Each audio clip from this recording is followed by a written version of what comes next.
there are practical instances of this happening today.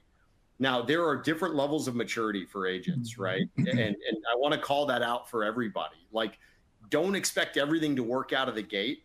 And anybody who says they have an agent that is battle tested, perfect all the time is lying to you. The technology hasn't been around long enough to couple LLMs with the data that exists and the optimization that you can leverage to kind of do a lot of this across the supply chain. But there are some really good narrow use cases of agents that are replicating, as Mark mentioned, a lot of these kind of human-centric processes today. So I'm going to give you two that I've seen people implement successfully.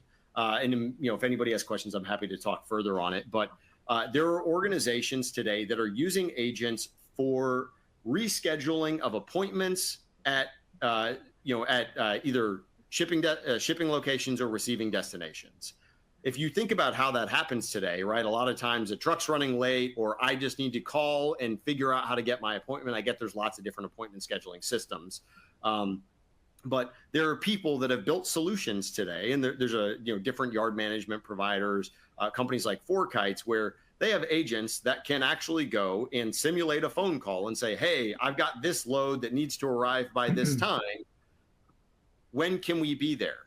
And then somebody on the other line talks. It's able to walk through some simple scenario planning in its head, and it says, great, I'm going to go ahead and lock in 6 a.m. for this time. Great. It goes ahead and tenders that in the transportation system, and the appointment is booked. There was not a soul involved in actually doing this. And this is a really great example because the amount of data you need isn't huge. You need to know what the load is. You need to know where it's going. You need to know the phone number, and you kind of need to know when you want it to get there. At which point, if anybody's used ChatGPT or Claude or Perplexity or Grok, right? This is a pretty straightforward transaction that can be simulated or emulated pretty well. And so that's one thing. The second example I'll give you, and this is going to be in the warehouse. So companies like PepsiCo, Frito-Lay have really complex warehousing processes.